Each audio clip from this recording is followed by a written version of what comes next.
AMI Bina Sriwijaya Palembang kembali menggelar turnamen futsal Piala Kopertis 2017 di lapangan futsal AMI Bina Sriwijaya Tegal Binangun, Jumat 17 Maret 2017. Turnamen futsal ini dibuka langsung oleh Kadis Pora Sumsel, Slamet Widodo selaku Koordinator Kopertis Wilayah 2, dan dihadiri Ibnu Akil, Direktur AMI Bina Sriwijaya, Irian Nasri, Ketua Dewan Pembina dan Ketua Yayasan AMI Bina Sriwijaya, dan Ahmad Yusuf Wibowo selaku Kadis Pora Sumsel. Menurut Slamet Widodo, Koordinator Kopertis Wilayah 2, turnamen futsal ini sebagai pendorong masyarakat Sumsel untuk gemar berolahraga dan juga sinergitas antara AMI Bina Sriwijaya dengan Pemprov Sumsel sebelum menghadapi event olahraga Asian Games.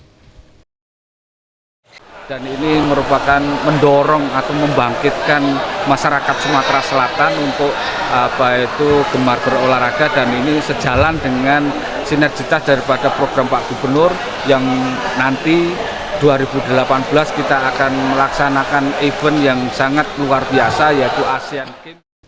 Sementara itu Ahmad Yusuf Wibowo, Kadis Pora Sumsel menyampaikan sangat mengapresiasi AMI Bina Sriwijaya karena kegiatan ini. Diharapkan melalui kegiatan ini dapat menumbuhkan bibit-bibit yang mempunyai potensi di dunia olahraga sebagai atlet yang berbakat.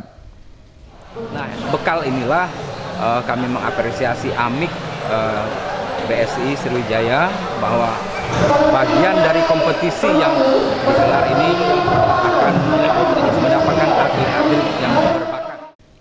Turnamen futsal ini dibuka dengan ditandai penendangan bola ke gawang oleh Irian Nasri selaku Ketua Dewan Pembina dan Ketua Yayasan AMI Bina Sriwijaya.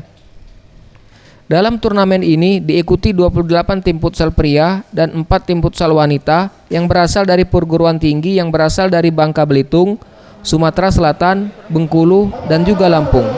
Anugerah Sandi Pratama, Sriwijaya TV.